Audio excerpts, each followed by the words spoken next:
भोजन की पूजन के बाद प्रेम पूर्वक बृहस्पतिदेव की कथा सुननी चाहिए। स्टैंड दे दो उठा। इस व्रत को करने से मन की समस्त इच्छाएं पूरी होती हैं और बृहस्पति भगवान प्रसन्न होते हैं। धन, पुत्र, विद्या तथा मन वांछित फलों की प्राप्ति होती है। परिवार में सुख तथा शांति रहती है। इसीलिए यह व्रत सर्वश्रेष्ठ और अति फलदायक है। इस व्रत में केले का पूजन करना चाहिए। कथा और पूजन के समय मन, कर्म, वचन से शुद्ध होकर जो इच्छा हो बृहस्पति देव से प्रार्थना करनी चाहिए। उन इच्छाओं को बृहस्पति देव अवश्य पूर्ण करते हैं, ऐसा मन में दृढ़ विश्वास रखना चाहिए। प्राचीन काल में भारत में एक राजा राज्य करता था। वह बड़ा ही प्रतापी और दानी था। वह नित्य मंदिर में दर्शन करने जाता था तथा ब्राह्मण और गुरु की सेवा किया करता था। उसके द्वार से कोई भी निराश होकर नहीं लौटता था। वह प्रत्येक गुरुवार को व्रत एवं पूजन करता था। वह गरीबों की सहायता करता था, परंतु यह सब बातें उसकी रानी को अच्छी नहीं लगती थी। न वह व्रत करती और न किसी को एक पैसा दान में देती थी तथा राजा से भी ऐसा करने को मना किया करती थी। एक समय राजा शिकार खेलने वन को गए हुए थे। घर पर रानी और दासी थी। उस समय गुरु बृहस्पति देव एक साधु का रूप धारण कर राजा के दरवाजे पर भिक्षा मांगने गए तथा भिक्षा मांगी तो रानी कहने लगी, हे साधु महाराज, मैं इस दान और पुण्य में तंग आ गई हूँ। मेरे से तो घर का ही कार्य समाप्त नहीं होता। इस कार्य के लिए तो मेरे पतिदेव ही काफी हैं। आप ऐसी कृपा करें कि यह सब धन नष्ट हो जावे तथा मैं आराम से रह सकूं। साधु बोले, हे देवी, तुम तो बड़ी विचित्र हो।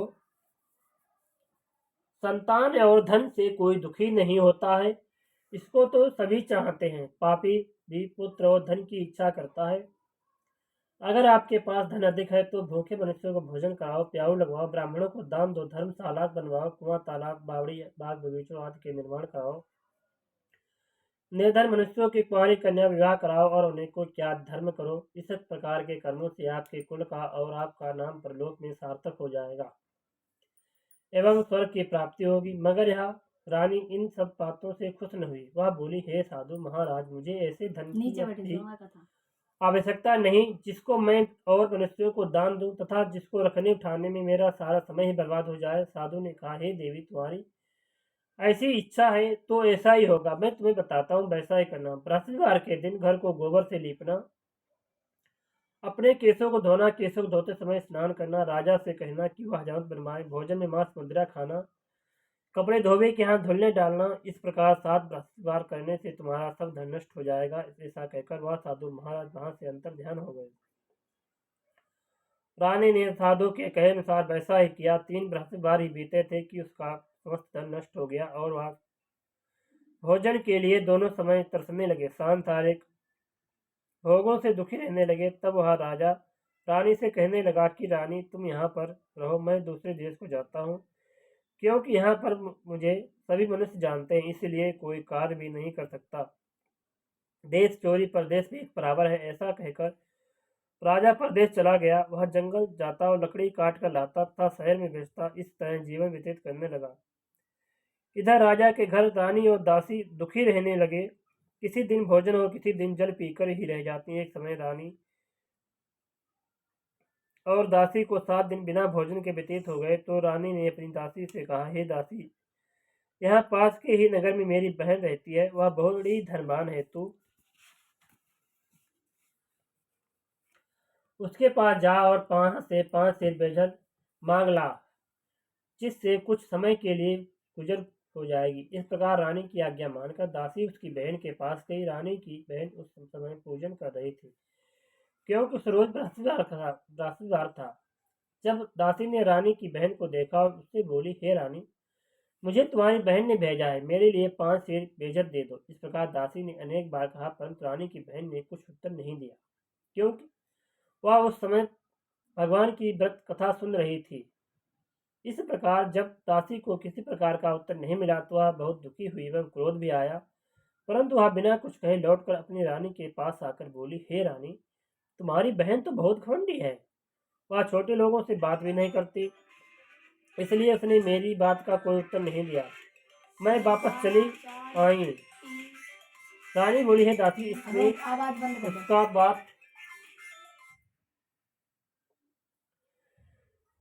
उसका बात का कोई उत्तर नहीं दिया। मैं वापस चली आई।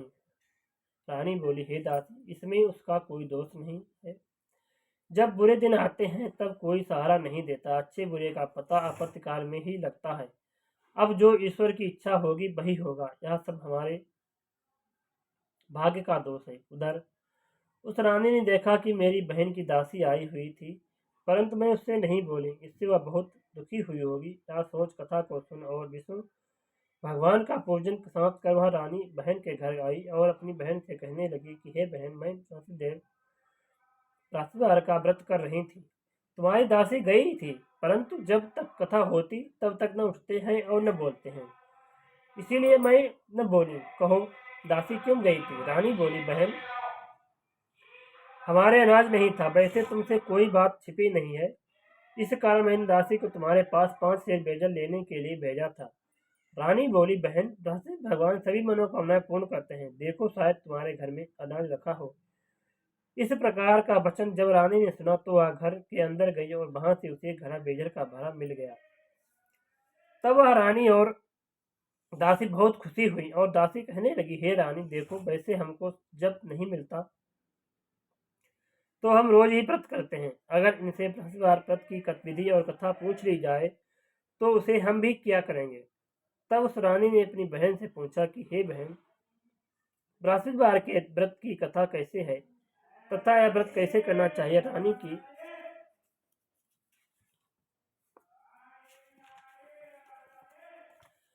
बहन ने कहा, बृहस्पतिवार के व्रत में चने की दाल मुनक्का से विष्णु भगवान का केले की जड़ में भोजन करें तथा दीपक जला में पीला भोजन करें तथा कहानी सुने। इससे बृहस्पति भगवान प्रसन्न होकर अन्य पुत्र व धन देते हैं। इस प्रकार रानी और दासी दोनों ने निश्चय किया कि बृहस्पति भगवान का पूजन जरूर करेंगे। 7 दिन बाद जब बृहस्पतिवार आया तो उन्होंने व्रत रखा। गुड़सार में जाकर चना गुड़ बीन लाए तथा उसकी दाल से केले की जड़ का तथा विष्णु भगवान का पूजन किया। अब भोजन पीला कहाँ से आए? बेचारी बड़ी दुखी हुई, परंतु उन्होंने व्रत किया था, इस कारण गुरु भगवान प्रसन्न थे। 2 थालों में सुंदर पीला भोजन लेकर आए और दासी को देकर बोले, हे दासी, तुम्हारे और रानी के लिए भोजन है, तुम दोनों कर लेना। दासी भोजन पाकर बड़ी प्रसन्न हुई और रानी से बोली, चलो रानी जी, भोजन कर लें। रानी को इस विषय में कुछ पता नहीं था, इसलिए वह दासी से बोली, तू ही भोजन कर, क्योंकि तू हमारी व्यर्थ में हंसी उड़ाती है। दासी ने कहा, एक महात्मा हम दोनों को 2 थालों में भोजन दे गया है, इसलिए हम और आप दोनों ही साथ साथ भोजन करेंगे। इस प्रकार रानी और दासी दोनों ने गुरु भगवान को नमस्कार कर भोजन प्रारंभ किया तथा वह प्रत्येक बृहस्पतिवार को गुरु भगवान का व्रत और विष्णु पूजन करने लगी। बृहस्पति भगवान की ऐसी कृपा हुई, फिर रानी और दासी के पास धन हो गया। रानी फिर उसी प्रकार रस करने लगी। तब दासी बोली, रानी, तुम पहले इस प्रकार रस करती थी, तुम्हें धन रखने में कष्ट होता था, इस कारण सभी धन नष्ट हो गया। अब गुरु भगवान की कृपा से धन मिला है तो फिर तुम्हें आलस होता है। बड़ी मुसीबतों के बाद हमने यह धन पाया है, इसीलिए हमें दान पुण्य करना चाहिए। आप भूखे मनुष्यों को भोजन कराओ, प्याऊ लगवाओ, ब्राह्मणों को दान दो, कुआं, तालाब, बावड़ी आदि का निर्माण कराओ, मंदिर पाठशाला बनवाकर दान दो, तुम्हारी कन्या विवाह कराओ, धन को शुभ कार्यों में खर्च करो, जिससे तुम्हारे कुल का यश बढ़े तथा तुम्हें स्वर्ग प्राप्त हो। तब रानी ने इसी प्रकार कर्म करने प्रारंभ किए तो उनका यश फैलने लगा। एक दिन रानी और दासी विचार करने लगी, न जाने राजा किस प्रकार होंगे, उनकी कोई खबर नहीं मिली। तब गुरु भगवान से उन्होंने प्रार्थना की। भगवान ने रात में राजा को स्वप्न में कहा, हे राजा, उठ, तेरी रानी तुझको याद कर रही है, अपने देश को जाओ। राजा प्रातः काल उठा और विचार करने लगा कि स्त्री जाति खाने और पहनने की संगिनी होती है, परंतु भगवान की आज्ञा मानकर वह अपने नगर को लिए चलने को तैयार हुए। इससे पूर्व जब राजा परदेश चला गया तो परदेश में दुखी रहने लगा। प्रतिदिन जंगल में से लकड़ी बीन कर लाता और उन्हें शहर में बेचकर अपने दुखी जीवन को बड़ी कठिनता से व्यतीत करता था। एक दिन राजा दुखी होकर अपनी पुरानी बातों को याद करके रोने लगा। तब उस जंगल में से भगवान एक साधु रूप धारण कर आए और बोले, हे लकड़हारे, तुम इस सुनसान जंगल में किस चिंता में बैठे हो, मुझको बतलाओ। यह सुन राजा के नेत्रों से जल भर आया और साधु की वंदना कर बोला, हे प्रभु, आप सब कुछ जानने वाले हो। इतना कहकर साधु को अपनी संपूर्ण कहानी बतला दी। साधु रूपी भगवान बोले, हे राजा, तुम्हारी स्त्री ने बृहस्पति देव का अपमान किया था, जिस कारण तुम्हारी दशा हुई है। अब तुम किसी प्रकार की चिंता मत करो, भगवान तुम्हें पहले से अधिक धैर्यवान करेगा। देखो, तुम्हारी स्त्री ने भी गुरुवार का व्रत प्रारंभ कर दिया है और तुम मेरा कहना मानकर बृहस्पतिवार को व्रत करके चने की दाल गुड़ जल के लोटे में डालकर केला का भोजन करो। फिर कथा सुनो, भगवान तुम्हारी सब मनोकामनाओं को पूर्ण करेगा। साधु को प्रसन्न देख कर राजा बोला, हे प्रभु, मुझे लकड़ी बेच के इतना पैसा नहीं मिलता है जिससे भोजन करने के उपरांत कुछ बचा सकूं। मैंने रात में अपनी रानी को व्याकुल देखा है। मेरे पास कुछ नहीं है जिससे उसकी खबर तो मांग सकूं, और फिर कौन सी कहानी कहूं, यह मुझको कुछ भी मालूम नहीं है। साधु ने कहा, हे राजन, तुम किसी बात की चिंता मत करो। बृहस्पतिवार के दिन तुम रोजाना की तरह लकड़ियां लेकर शहर को जाओ। तुमको रोज से दुगना धन प्राप्त होगा, जिससे तुम भली भांति भोजन कर लोगे तथा बृहस्पतिवार देव की पूजा का सामान भी आ जाएगा। और बार की कहानी कहना जो निम्न प्रकार से है। पापा पूजा करता है। प्राचीन काल में एक ब्राह्मण था, वह बहुत निर्धन था, उसके कोई भी संतान नहीं थी। उसकी स्त्री बहुत मालिनता के साथ रहती थी। वह न स्नान करती, न किसी देवता का पूजन करती। प्रातःकाल उठते ही सर्वप्रथम भोजन करती, बाद में कोई अन्य कार्य करती। इसके ब्राह्मण देवता बड़े दुखी थे। बेचारे बहुत कुछ कहते थे, किंतु उसका कोई परिणाम न निकला। भगवान की कृपा से ब्राह्मण की स्त्री के कन्या रूपी रत्न पैदा हुआ और वह कन्या अपने पिता के घर में बड़ी होने लगी।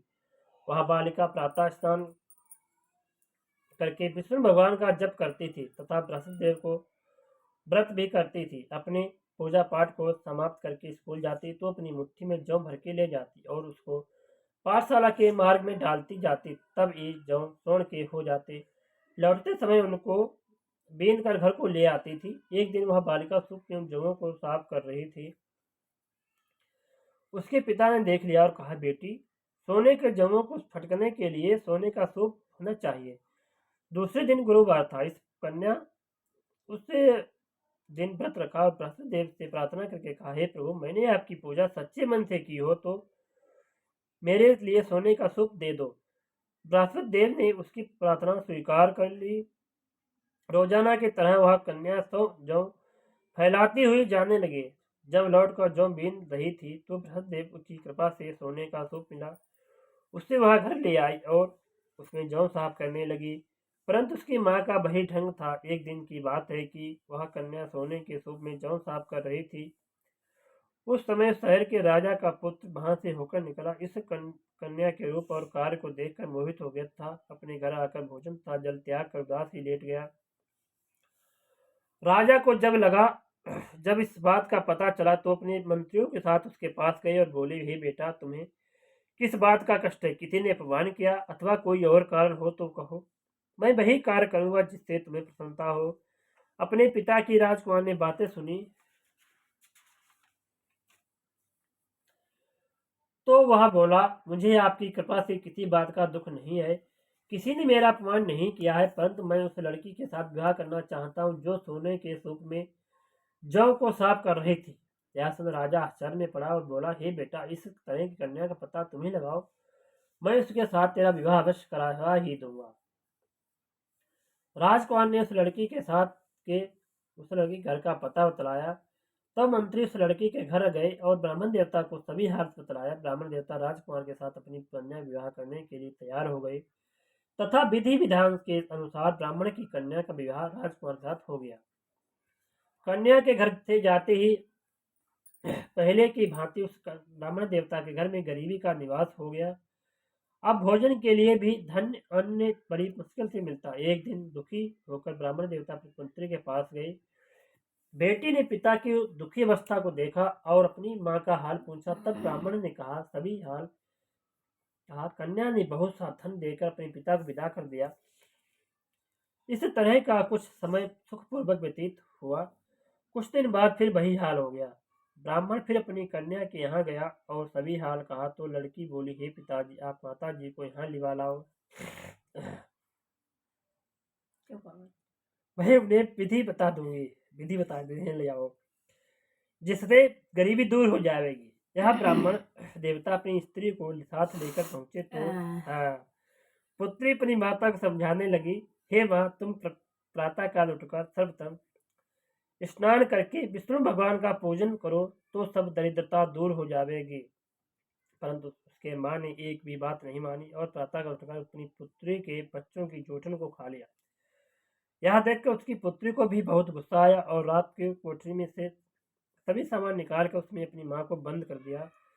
प्रातः काल उसमें से निकाला था, स्नान करा के पाठ करवाया तो उसकी माँ की बुद्धि ठीक हो गई और वह फिर प्रत्येक बृहस्पतिवार को व्रत रखने लगी। इस व्रत के प्रभाव से उसकी माँ भी बहुत ही धनवान था, पुत्रवती हो गई और वह बृहस्पतिदेव की प्रभाव से स्वर्ग को प्राप्ति हुई तथा वह ब्राह्मण भी सुखपूर्वक इस लोक में सुख भोग कर स्वर्ग को प्राप्त हुए। इस तरह कहानी कहकर साधु देवता वहां से लोप हो गए। धीरे धीरे समय व्यतीत हो रहा था। फिर वही बृहस्पतिवार का दिन आया। राजा जंगल से लकड़ी काटकर किसी शहर में बेचने गया। उसे उस दिन हर दिन से अधिक पैसा प्राप्त हुआ। राजा ने चना गुड़ आदि लाकर भगवान का व्रत किया। उस दिन से उसके सभी दुखी दूर हो गए। परंतु जब दोबारा बृहस्पतिवार का दिन आया तो वह बृहस्पतिवार का व्रत करना भूल गया। इस कारण भगवान नाराज हो गए। उस दिन उस नगर के राजा ने विशाल यज्ञ का आयोजन किया तथा शहर में यह घोषणा करा दी कि कोई भी मनुष्य अपने घर भोजन न बनाए न आग जलाए, समस्त प्रजा मेरे यहाँ भोजन करने आए। इस आज्ञा को जो न मानेगा उसके लिए फांसी की सजा दी जाएगी। इस तरह की घोषणा संपूर्ण नगर में करवा दी गई। राजा की आज्ञानुसार शहर के सभी लोग भोजन करने गए, लेकिन लकड़ारा कुछ देर से पहुंचा, इसलिए राजा उसको अपने साथ घर लिवा ले गए। जब वह उसे घर पर भोजन करा रहे थे तो रानी की दृष्टि उस खूंटी पर पड़ी जिस पर उसका हार लटका हुआ था। वह वहां पर दिखाई नहीं दिया। रानी ने निश्चय किया कि मेरा हार इस मनुष्य ने चुरा लिया है। उसी समय सैनिकों को बुलाकर उसको जेल खाने में डलवा दिया। जब राजा जेल खाने में पड़ गया और बहुत दुखी होकर विचार करने लगा कि न जाने कौन से पूर्वजन्म के कर्म से मेरे लिए दुख प्राप्त हुआ, वह उसी साधु को याद करने लगा जो कि जंगल में मिला था। उसी समय तत्काल बृहस्पति देव साधु के रूप में प्रकट हो गए और उसकी दशा को देखकर कहने लगे, अरे मूर्ख, तूने बृहस्पति देवता की अपकथा नहीं करी, इस कारण तेरे को दुख प्राप्त हुआ है। अब चिंता मत कर, बृहस्पतिवार के दिन जेल खाने के दरवाजे पर रुपए पड़े मिलेंगे, उनसे तू भगवान की पूजा करना, तेरे सभी कष्ट दूर हो जाएंगे। बृहस्पतिवार के रोज उसे कब रुपए मिले। राजा ने कथा कही। उसी रात्रि को भगवान बृहस्पतिदेव ने उस नगर के राजा को स्वप्न में कहा, हे राजा, तुमने जिस आदमी को जेल खाने बंद कर दिया है वह निर्दोष है, वह राजा है, उसे छोड़ देना। रानी का हार उसी खोटी पर लटका हुआ है, अगर तू ऐसा नहीं करेगा तो मैं तेरे राज्य को नष्ट कर दूंगा। इस तरह के रात्रि स्वप्न को देख राजा प्रातःकाल उठा और खूंटी पर हार देखकर लकड़हारे को बुलाकर क्षमा मांगी तथा राजा की ओर सुंदर वस्त्र देकर विदा किया। साधु के आज्ञानुसार राजा अपने नगर को चल दिया। राजा जब नगर के निकट पहुंचा तो उसे बड़ा आश्चर्य हुआ। राजा नगर में पहले से अधिक बाग, तालाब और कुएं तथा बहुत ही धर्मशालाएं, मंदिर आदि बन गई हैं। राजा ने पूछा कि यह किसका बाग और धर्मशाला है। तब नगर के सब लोग कहने लगे, यह सब रानी के हैं। राजा को आश्चर्य हुआ और गुस्सा भी आया। जब रानी ने यह खबर सुनी कि राजा आ रहे तो उसने दासी से कहा, हे दासी, देख, राजा अपनी आप को हमको कितनी बुरी हालत में छोड़ के गए थे। वह हमारी ऐसी हालत देखकर लौट न जाए, इसलिए तू दरवाजे पर खड़ी हो जा। रानी की आज्ञानुसार दासी दरवाजे पर खड़ी हो गई। राजा आए तो उन्होंने अपने साथ लिवा लाई। तब राजा ने क्रोध करके अपनी तलवार निकाली और पूछने लगे, यह बताओ कि यह सब धन तुम्हें कैसे प्राप्त हुआ है। तब उन्होंने कहा कि हमें यह सब धन बृहस्पति के व्रत के प्रभाव से प्राप्त हुआ है। राजा ने निश्चय किया कि 7 रोज बाद तो सभी बृहस्पति का पूजन करते हैं, मैं कहा करूंगा था, परंतु मैं रोजाना दिन में 3 बार कहानी कहा करूंगा तथा रोज व्रत किया करूंगा। अब हर समय राजा के दुपट्टे में चने की दाल बंधी रहती तथा वह दिन में 3 बार कहानी कहता। एक रोज राजा ने विचार किया, चलो अपनी बहन के यहाँ हो आए। इस तरह निश्चय कर राजा घोड़े पर सवार हो अपनी बहन के घर यहाँ को निकला। मार्ग में उसने देखा कि कुछ आदमी एक मुर्दे के लिए जा रहे थे। उन्हें रोक कर राजा कहने लगा, अरे भाइयों, मेरी भगवान की कहानी सुन लो।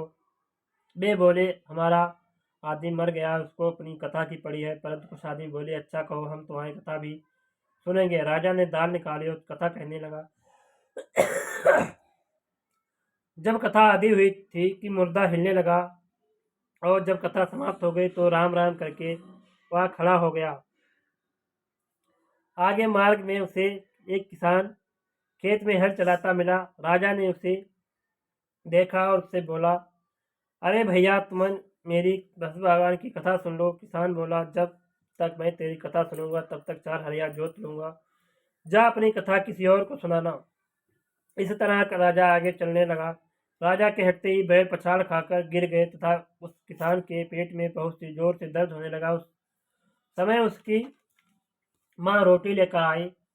उसने जब ये देखा तो अपने पुत्र से सब हाल पूछा तथा बेटे ने सभी हाल कह दिया। तो बुढ़िया दौड़ी दौड़ी उस घुड़सवार राजा के पास गई और उससे बोली, मैं तेरी कहानी सुनूंगी, तो अपनी कथा मेरे खेत पर ही चलकर कहना। राजा ने बुढ़िया के खेत पर जाकर कथा कही, जिसे सुनते ही उसके बैल तथा किसान के पेट का दर्द बंद हो गया। राजा अपनी बहन के घर पहुंच गया। बहन ने भाई की खूब मेहमानी की। दूसरे रोज प्रातःकाल राजा जागा तो देखने लगा कि सब लोग भोजन कर रहे हैं। राजा ने अपनी बहन से कहा कि ऐसा कोई मनुष्य है जिसने भोजन नहीं किया हो, वह बृहस्पतिवार की कथा सुन ले। बहन बोली, बे भैया, यह देश ऐसा ही है, पहले यहाँ लोग भोजन करते हैं, बाद में अन्य काम करते हैं। अगर कोई पड़ोस में हो तो मैं देख आऊँ। वह ऐसा कहकर चली गई, परंतु उसे कोई व्यक्ति नहीं मिला जिसने भोजन न किया हो। अतः वह एक कुम्हार के घर गई जिसका लड़का बीमार था। उसे मालूम हुआ कि उसके यहाँ 3 रोज से किसी ने भोजन नहीं किया है। राजा ने अपने भाई कथा सुनने के लिए राजकुमार से कहा। वह तैयार हो गया। राजा ने उसके यहाँ जाकर बृहस्पतिवार की कथा कही, जिसको सुनकर उसका लड़का ठीक हो गया। अब तो राजा की चिंता होने लगी। एक रोज राजा ने अपनी बहन से कहा कि बहन, हम अपने घर को जाएंगे, तुम भी तैयार हो जाओ। राजा की बहन ने अपनी सास से पूछा तो सास बोली, हाँ चली जा, परंतु अपने लड़कों को मत ले जाना, क्यों तेरे भाई की कोई औलाद नहीं है।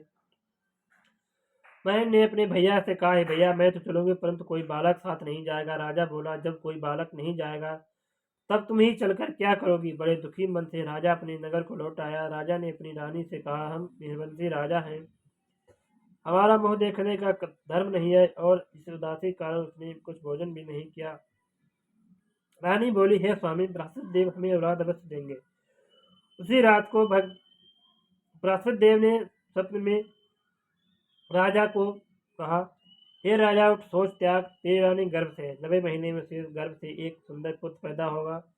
तब राजा बोला, हे रानी, स्त्री बिना भोजन के रह सकती है, बात किए बिना नहीं रह सकती है। जब मेरी बहन आए तुम उससे कुछ मत कहना। जब राजा की बहन ने यह शुभ समाचार सुना तो बहुत खुश हुई तथा बधाई लेकर अपने भाई के यहाँ आई। तभी रानी ने कहा, घोड़ा चढ़कर तो नहीं आई, गधा चढ़ी आई। राजा की बहन बोली, भाभी, मैं इस प्रकार न कहती तो तुम्हें संतान कैसे मिलती। बृहस्पति देव ऐसे ही हैं, जैसे जिसके मन में कामनाएं हैं वैसे सभी को पूर्ण करते हैं। जो सब भावना पूर्वक कथा पढ़ता है एवं सुनता है और दूसरों को सुनाता है, बृहस्पति देव की सभी मनोकामनाएं पूर्ण करते हैं तथा उनकी सदैव रक्षा करते हैं। संसार में जो मनुष्य सद्भावना से गुरु भगवान की पूजा व्रत सच्चे मन से करता है, तो उनकी सभी मनोकामनाएं पूर्ण होती हैं। जैसे सच्ची भावना से रानी और राजा ने उनकी कथा का गुणगान किया तो उनकी सभी इच्छाएं प्रहलाद देव जी ने पूर्ण की।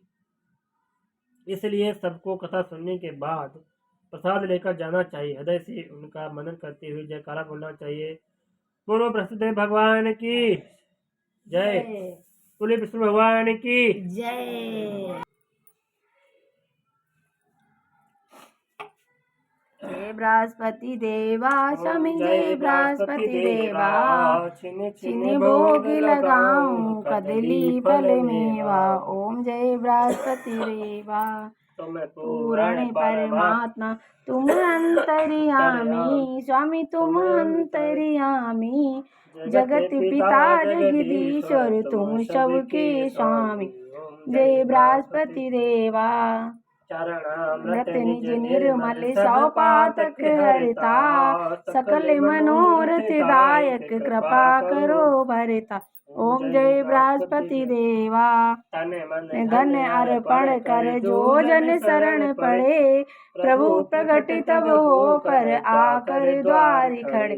ओम जय बृहस्पति देवा। दीन दयाल दयानिधि भक्त हितकारी। पाप दोष सब हरता भव भंजनिहारी। ओम जय बृहस्पति देवा।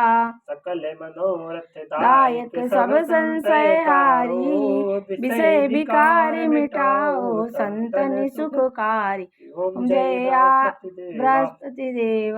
जो कोई आरती तेरी प्रेम सहित गावे। ज्येष्ठानंद आनंद सो निश्चय पावे। जय बृहस्पति देवा। सब बोलो विष्णु भगवान की जय। बोलो विष्णु भगवान की जय। हेलो फ्रेंड, कैसे हो आप लोग।